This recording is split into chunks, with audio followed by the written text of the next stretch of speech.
Bonjour à tous, merci d'avoir accédé à ce petit webinaire de Empowatt. Aujourd'hui, on va se concentrer sur la technologie et les optimisations des installations frigorifiques.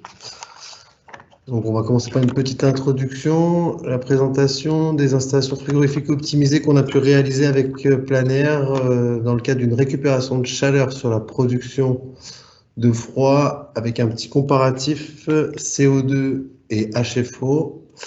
Et puis un autre cas concret qui serait une valorisation d'une source chaude via une pompe à chaleur. Et puis on finira par d'autres petits axes de potentiel d'optimisation sur des installations moins compliquées.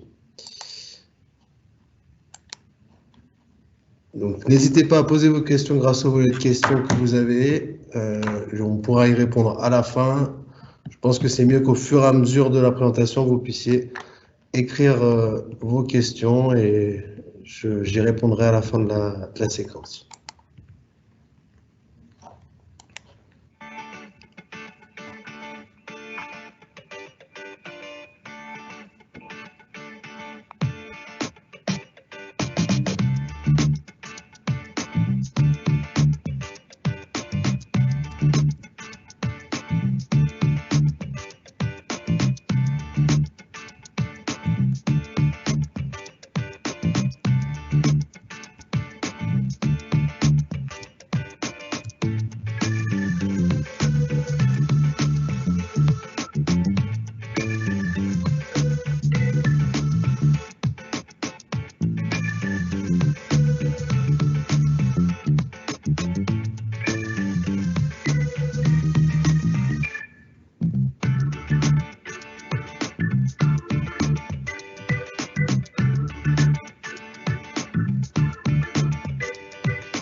Donc voilà, on va commencer, comme je vous l'expliquais, par la valorisation de la chaleur, des rejets de chaleur des installations frigorifiques. Donc on sait qu'une installation frigorifique rejette de la chaleur.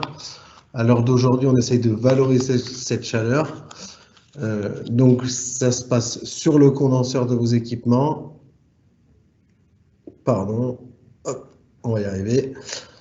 Sur le condenseur de vos équipements, il y a 3 phases succinctes qui se passent, la désurchauffe des gaz, la condensation et le surfroidissement, ce qui nous permet d'établir sur la courbe d'en bas une récupération de chaleur qui normalement se fait sur des systèmes à air ou à eau, et on va regarder comment on peut optimiser tout ça. Donc le cas concret, c'est un industriel qui a une forte consommation énergétique, donc de gaz naturel et d'électricité. On se rend compte qu'en 2018, il a quand même consommé 3 gigawattheures, plus de 3 gigawattheures de consommation en gaz naturel et en électricité, ce qui représente des coûts relativement importants. Et on se rend compte que sur la puissance électrique appelée des groupes frigorifiques sur une semaine caractéristique qui est 2 semaines en juin, au moment où donc on a le plus de rejet de chaleur, on aura un potentiel de récupération qui devrait être exploité au vu de la consommation électrique qui est très importante à ce moment-là. Cette valorisation de la consommation, on va essayer de l'exposer par 2 courbes qu'on peut retrouver sur le petit schéma qu'on vous présente.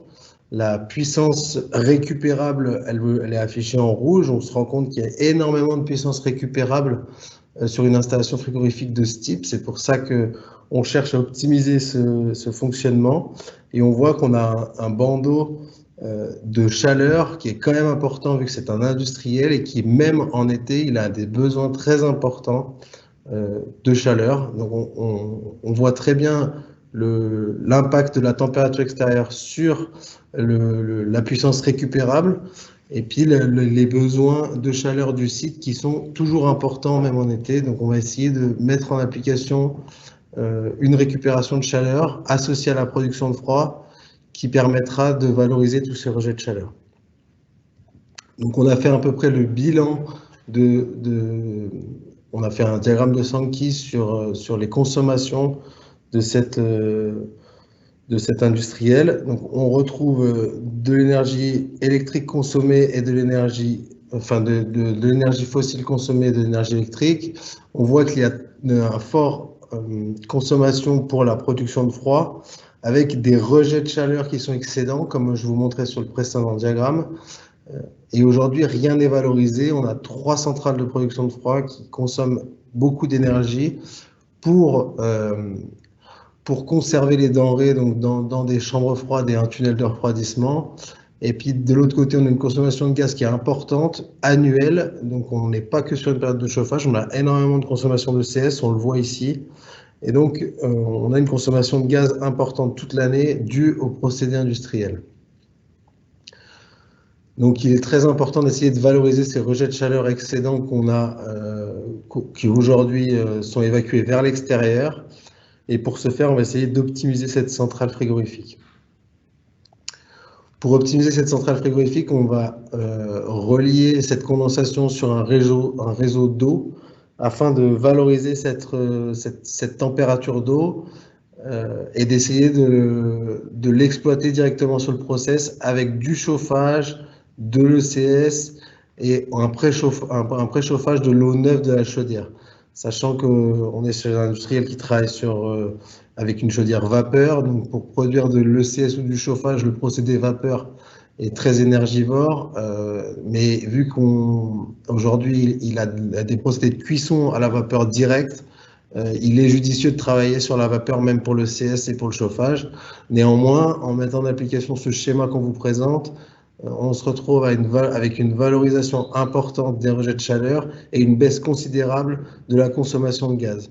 Si on revient sur la consommation de gaz primaire, on était à 3,7 MWh et on pourrait descendre à 1,9 MWh. Donc voilà, le but, c'est d'essayer de valoriser ces rejets de chaleur qui sont aujourd'hui pas valorisés. On se rend même compte que malgré cette application, on a encore de la chaleur excédente. Donc pour ce faire, je vous présente 2 technologies aujourd'hui les plus exploitées dans ce genre de valorisation avec des régimes de température élevés. Donc on commence par un petit procédé en technologie CO2 qui permet de faire de la récupération de chaleur à très haute température. On le voit ici, on pourrait monter à 95 degrés, ce qui est relativement intéressant sur un industriel qui consomme beaucoup d'eau chaude sanitaire. On se retrouve avec un système en cascade, plusieurs compresseurs et un refroidissement toujours à eau glycolée. Donc on n'a pas d'impact sur la distribution hydraulique du site qui est aujourd'hui assurée avec de l'eau glycolée.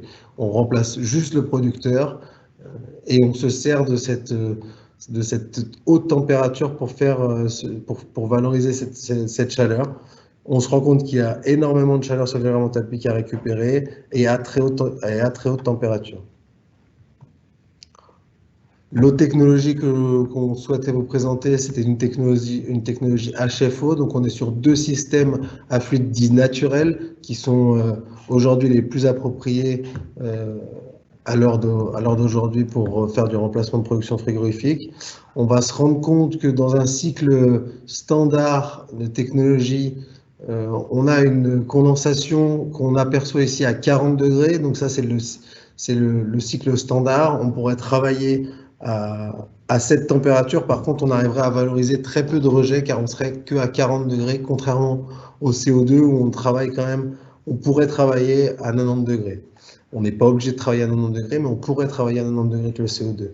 La grosse différence entre le HFO et le CO2, c'est que votre HFO, s'il vient faire de la récupération de chaleur, on va le voir sur la slide suivante, on peut monter à presque 70 degrés. Par contre, on voit qu'entre les 2 diagrammes, on a réduit considérablement la production frigorifique. Ce qui implique que quand on va vraiment valoriser ces rejets de chaleur et donc augmenter cette haute pression pour récupérer le maximum de chaleur à haute température, on va se retrouver avec une production de frigorifique qui va baisser. Et en fonction des procédés, il est important de veiller à ce que la production frigorifique suffise à la gestion des denrées qui sont en aval de la production frigorifique. Le but d'une installation frigorifique, c'est bien sûr de faire du froid et non pas de faire de la chaleur. C'est toujours un producteur de froid avant d'être un producteur de chaleur.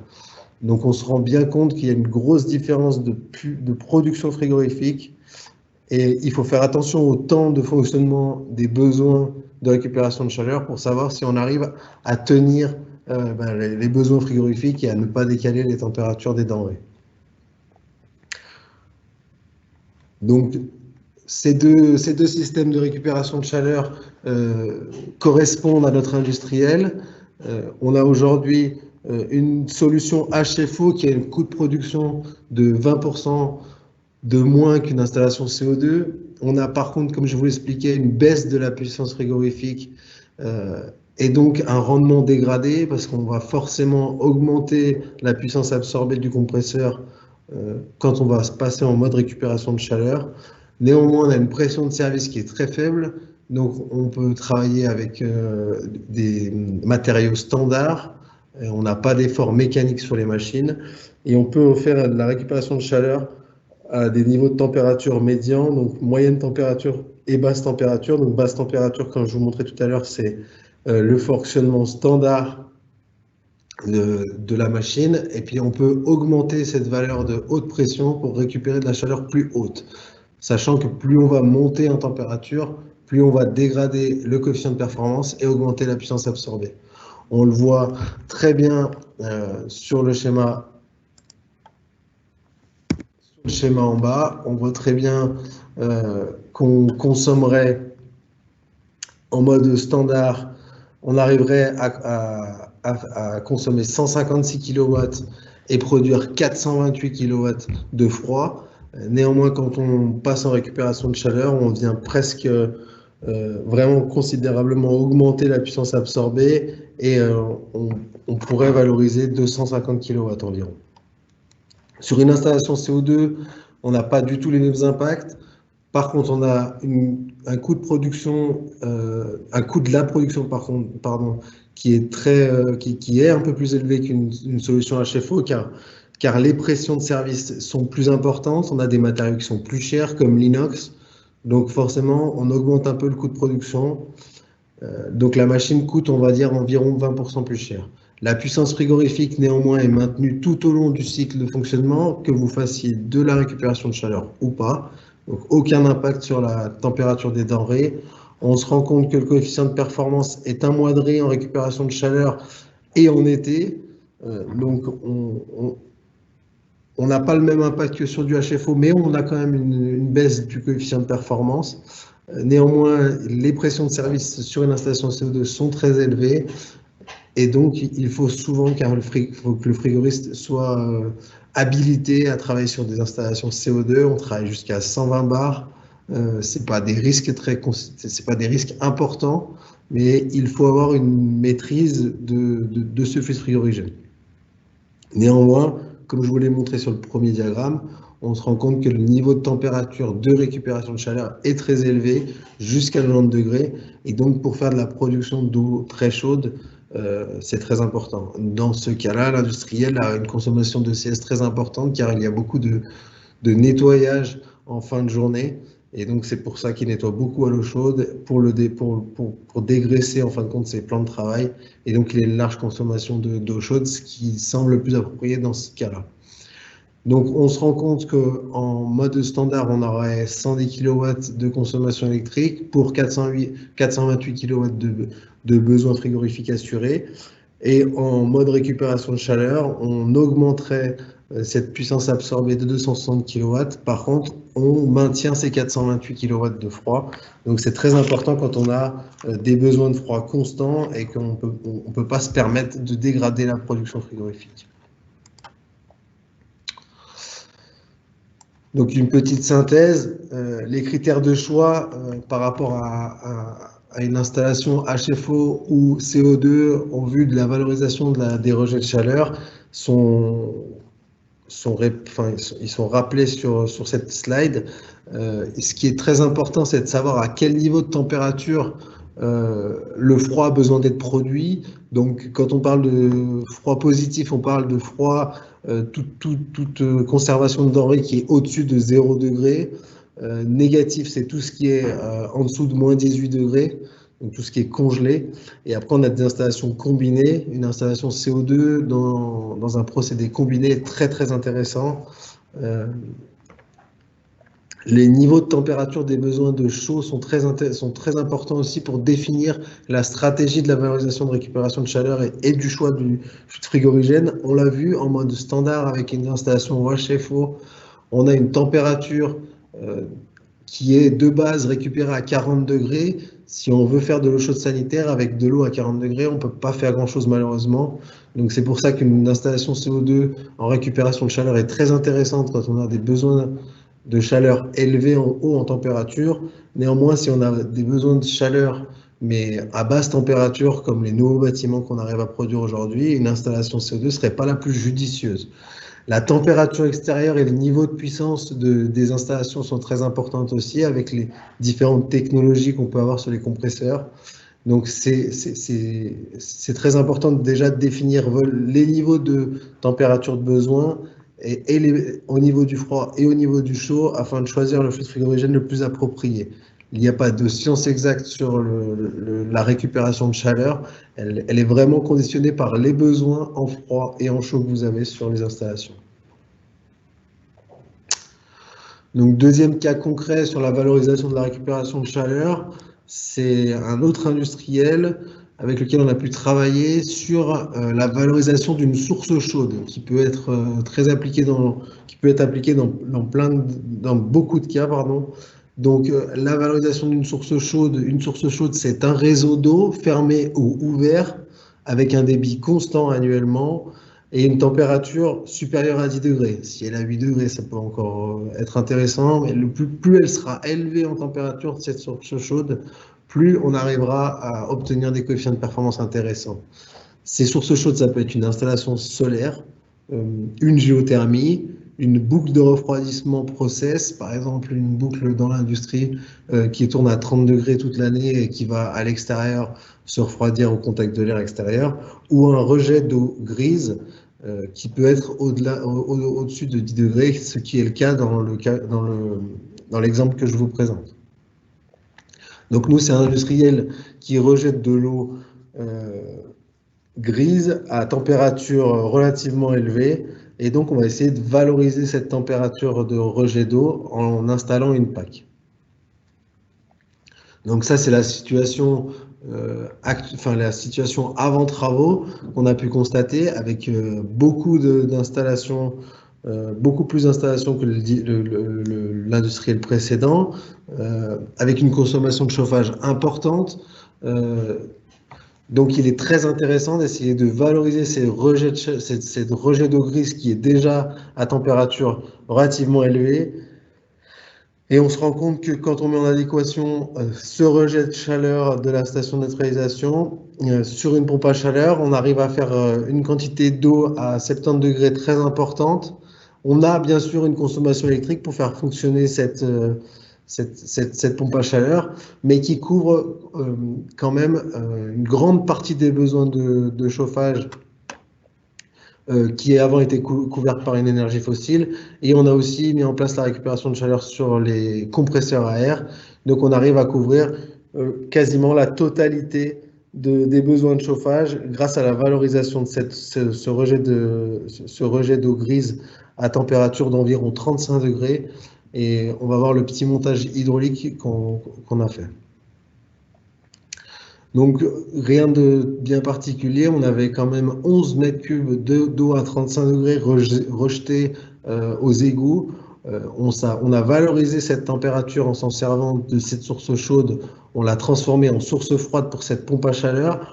On rentre à 35 degrés dans un bac, on ressort l'eau environ à 5 degrés et avec une pompe à chaleur de 500 kW, on arrive à produire les besoins de chaleur des bâtiments de cet industriel en faisant de l'eau à 70 degrés via une pompe à chaleur HFO qui est donc là, en l'occurrence, la plus adaptée, sachant qu'on peut travailler avec, côté basse pression, une température d'eau relativement élevée, et on arrive à produire de l'eau relativement chaude à 70 degrés, comme on le voit, et on produit 500 kW de chaud.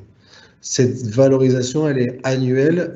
Avant, l'eau, elle partait directement aux égouts, et maintenant, elle est valorisée dès qu'on a des besoins de chaleur.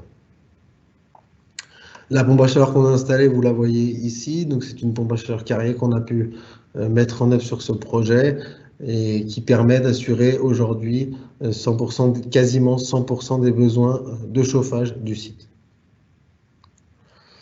Donc, le petit imprimé écran de la supervision, on se rend compte qu'on a de l'eau à 36 degrés. On la valorise via un échangeur pour essayer de protéger la machine. On a dû mettre en œuvre un système de filtration important pour assurer la circulation de cette eau grise qui était un petit peu chargée en saleté. On a raccordé cette pompe à chaleur. On se rend compte qu'on travaille avec une source froide à 28 degrés. Donc, on a des coefficients de performance très intéressants et on arrive à assurer 70 degrés. Donc, on arrive à assurer tous les besoins de chaleur de l'industriel. Il y a quelques autres potentiels d'optimisation sur une installation frigorifique qui sont plus standards et qui n'ont pas besoin de valoriser les rejets de chaleur vers l'extérieur. On parle beaucoup de gestion de niveau de température, par exemple dans un refroidissement de locaux informatiques ou data center ou des refroidissements de procédés industriels. On a souvent des valeurs normées sur lesquelles on fait comme on nous dit de faire parce qu'on ne sait pas réellement s'il faut abaisser ou non cette température. Un refroidissement de locaux data center. Aujourd'hui, on travaille environ à 28 degrés. On parle des data centers qui pourraient travailler à 40 degrés. Il y a beaucoup de productions de froid qui sont assurées à des températures de 5 degrés pour des data centers, sachant qu'on assure à 28 degrés. Ça nous augmente considérablement la température, la consommation électrique au vu du régime de température appliqué. Donc, il est très important de définir la température maximale admissible en rehaussant au fur et à mesure les températures de refroidissement, en essayant d'améliorer les efficacités des échanges et donc les températures de pincement de sélection de ces échangeurs. Et on se rend compte qu'on a une diminution importante de la consommation électrique du producteur. On a exactement le même cas de fonctionnement dans un refroidissement de procédés industriels de type refroidissement d'huile, moule ou quel que soit le procédé industriel. On a souvent des valeurs données par un constructeur de machine qui nous dit la température d'eau ne peut pas être supérieure à 15 degrés. En ayant fait plusieurs tests dans plusieurs cas concrets, on s'est rendu compte qu'on pouvait travailler jusqu'à 22 degrés. Il ne faut pas passer du jour au lendemain à 22 degrés. Néanmoins, on peut essayer d'optimiser ces températures et de travailler à des régimes plus hauts, ce qui nous permet de consommer beaucoup moins d'énergie. Un autre potentiel d'optimisation, c'est la variation de vitesse sur les systèmes frigorifiques qui sont de plus en plus mis en œuvre sur des grosses machines. On a une adaptabilité de la charge frigorifique sur 24 heures. On sait que les systèmes frigorifiques, que ce soit conservation de denrées, climatisation, process industriel, ne sont pas linéaires. L'énergie à produire, l'énergie frigorifique à produire est forcément étalée et variable sur 24 heures. La mise en œuvre d'un variateur permet d'adapter cette production frigorifique instantanée. On peut aussi adapter la capacité frigorifique saisonnière, ce qui permet de travailler à plus faible consommation électrique et à plus faible production frigorifique durant l'hiver, par exemple. On améliore le rendement à charge partielle, sachant qu'une installation frigorifique est toujours dimensionnée dans le cas le plus défavorable. Sur les 8760 heures annuelles, on se rend compte qu'on est principalement à charge partielle. L'augmentation de la durée de vie des compresseurs, car on a beaucoup moins de sollicitations du compresseur à haut régime, donc il a tendance à moins s'abîmer. La gestion du démarrage progressif assurée par le variateur, ça permet de baisser les pics d'intensité, ce qui est très important chez les industriels. Et l'augmentation de la puissance frigorifique, on arrive à se rendre compte que on peut travailler à 60 Hz comme on le voit en dessous, et donc on augmente la puissance frigorifique à un instant donné, pardon, qui permet d'assurer une production frigorifique rapide et répondre aux besoins pics. On a enfin la variation de la consigne HP, qu'on appelle HP flottante, qui permet de travailler à une consigne extérieure qui est en relation avec la température extérieure. Donc on peut faire varier cette consigne en fonction de la température extérieure, ce qui permet de travailler à une HP beaucoup plus faible l'hiver, comme on le voit sur la courbe que je vous présente. Et on augmente la puissance frigorifique l'hiver, sachant qu'on baisse, on baisse considérablement la haute pression, ce qui permet de consommer beaucoup moins d'énergie et de diminuer l'intensité. Et annuellement, on fait des économies qui peuvent aller jusqu'à 30% sur la mise en œuvre d'une haute pression flottante. Enfin, on peut faire exactement la même chose sur la variation de la consigne BP, qui n'a pas tout à fait les mêmes incidences, mais qui est aussi une piste d'optimisation très importante. On va augmenter la pression d'évaporation, typiquement comme je vous expliquais, d'essayer de mettre en œuvre la température la plus proche de ce qu'on essaye d'obtenir et dans le cas le plus défavorable. Typiquement, on n'essaye pas de faire de l'eau à 5 degrés quand on a besoin d'un milieu à 25 degrés, par exemple dans un data center. On essaye de travailler à 15 degrés, voire à 18 degrés. On peut même imaginer, pour vous donner une image, c'est que dans un data center, si vous avez une température extérieure de 15 degrés, on n'a pas forcément tendance à travailler à 28 degrés où on va avoir plus de mal. Donc on peut rehausser, en fonction de la température extérieure, on peut rehausser cette pression, cette basse pression, et donc faire de l'eau un peu plus chaude, sachant qu'on a moins de charge interne, enfin on a moins de charge externe à contenir, et donc moins de consommation électrique. Le petit inconvénient d'une variation de pression de basse pression, pardon, on se retrouve avec des détendeurs qui doivent avoir une plage d'application très importante, parce qu'on peut pas régler un détendeur et avoir une basse pression qui varie. Donc le mieux, c'est de travailler avec des détendeurs électroniques et de bien paramétrer le niveau max et le niveau min de cette variation, qui n'est pas le cas dans la variation de l'HP que je vous expliquais précédemment. Pour finir, une augmentation de 1 degré de la basse pression peut engendrer jusqu'à 2% d'économie d'énergie. Donc quand je vous parlais d'essayer de faire varier sur des data centers de plus de 5 degrés, on imagine qu'est-ce que ça pourrait avoir comme impact annuellement. Je vous remercie de votre attention et vous souhaite une bonne continuation.